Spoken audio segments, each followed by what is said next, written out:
எல்லாருக்கும் சமாதானம் உண்டாகட்டும்.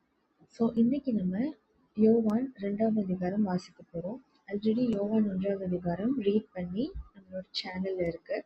ஸோ அதை நீங்கள் பார்க்கல அப்படின்னா அதை பார்த்துட்டு அதுக்கப்புறமா இந்த வீடியோக்கு நீங்கள் வாங்க.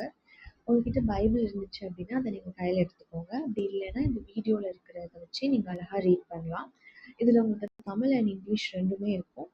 ஸோ அதை நீங்கள் பார்த்து ரீட் பண்ணிக்கலாம். ஸோ இப்போ நம்ம ரீட் பண்ண ஸ்டார்ட் பண்ணலாம். 3ஆம் நாளிலே கலிலேயாவில் உள்ள கானா ஊரிலே ஒரு கல்யாணம் நடந்தது. இயேசுவின் தாயும் அங்கே இருந்தாள். இயேசுவும் அவருடைய சீஷரும் அந்த கல்யாணத்திற்கு அழைக்கப்பட்டிருந்தார்கள்.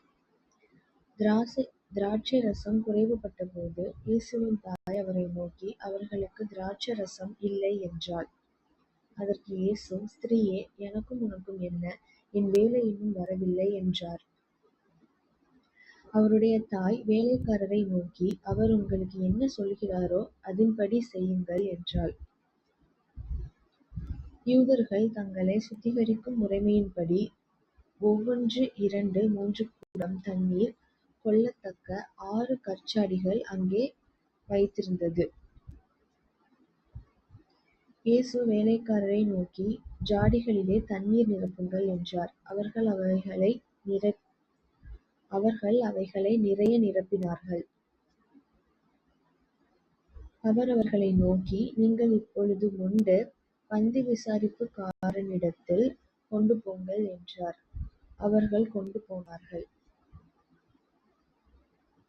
அந்த திராட்சரசம் எங்கே இருந்து வந்ததென்று தண்ணீரை மொண்ட வேலைக்காரருக்கு தெரிந்ததே அன்றி பந்தி விசாரிப்புக்காரனுக்கு தெரியாததினால், அவன் திராட்சரசமாய் மாறின தண்ணீரை ருசி பார்த்தபோது மணவாளனை அழைத்து, எந்த மனுஷனும் முன்பு நல்ல திராட்சரசத்தை கொடுத்து ஜனங்கள் திருப்தியடைந்த பின்பு ருசி குறைந்ததை கொடுப்பான். நீரோ நல்ல ரசத்தை இதுவரைக்கும் வைத்திருந்தீரே என்றான். இவ்விதமாக இயேசு அந்த முதலாம் அற்புதத்தை கலிலேயாவில் உள்ள கானா ஊரிலே செய்து தம்முடைய மகிமையை வெளிப்படுத்தினார். அவருடைய சீஷர்கள் அவரிடத்தில் விசுவாசம் வைத்தார்கள். அதன் பின்பு அவரும் அவருடைய தாயாரும் அவருடைய சகோதரரும் அவருடைய சீஷரும் கப்பர்நகூமுக்கு போய் அங்கே சில நாள் தங்கினார்கள். பின்பு யூதருடைய பஸ்கா பண்டிகை சமீபமாய் இருந்தது. அப்பொழுது இயேசு எருசலேமுக்கு போய் தேவாலயத்திலே ஆடுகள் மாடுகள் புறாக்களாகிய இவைகளை விற்கிறவர்களையும் காசுக்காரர் உட்கார்ந்திருக்கிறதையும் கண்டு, கயிற்றினால் ஒரு சவுக்கை உண்டு பண்ணி அவர்கள் யாவரையும் ஆடு மாடுகளையும் தேவாலயத்துக்குப் புறம்பே துரத்திவிட்டு காசுக்காரருடைய காசுகளைக் கொட்டி பலகைகளைக் கவிழ்த்துப் போட்டு புறா விற்கிறவர்களை நோக்கி, இவைகளை இவ்விடத்திலிருந்து எடுத்துக்கொண்டு போங்கள். என் பிதாவின் வீட்டை வியாபார வீடாக்காதிருங்கள் என்றார். புறா விற்கிறவர்களை நோக்கி, இவைகளை இவ்விடத்திலிருந்து எடுத்துக்கொண்டு போங்கள். என் பிதாவின் வீட்டை வியாபார வீடாக்காதிருங்கள் என்றார்.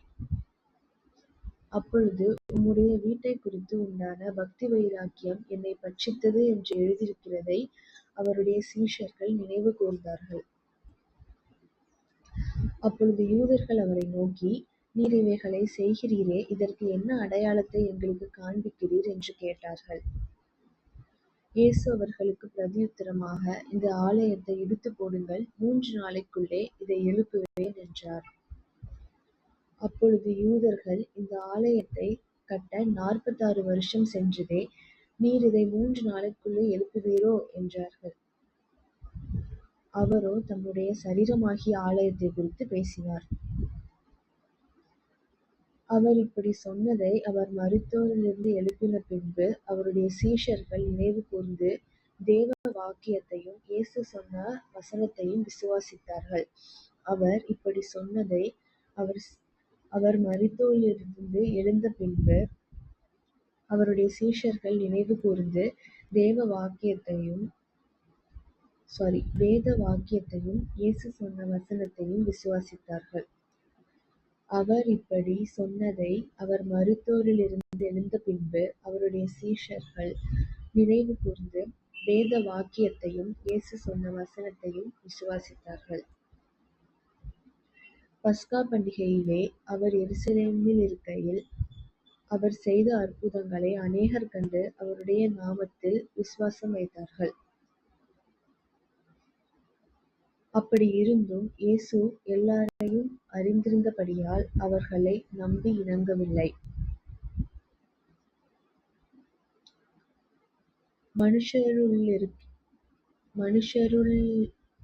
மனுஷருள்ளத்திலிருப்பதை அவர் அறிந்திருந்தபடியால் மனுஷரைக் குறித்து ஒருவரும் அவருக்குச் சாட்சி கொடுக்க வேண்டியதாய் இருக்கவில்லை. மனுஷருள்ளத்திலிருப்பதை அவர் அறிந்திருந்தபடியால் மனுஷரைக் குறித்து ஒருவரும் அவருக்குச் சாட்சி கொடுக்க வேண்டியதாய் இருக்கவில்லை. ஆமென். Have a great day. God bless you. நம்ம நெக்ஸ்ட் வீடியோல John chapter 3 பார்க்கலாம்.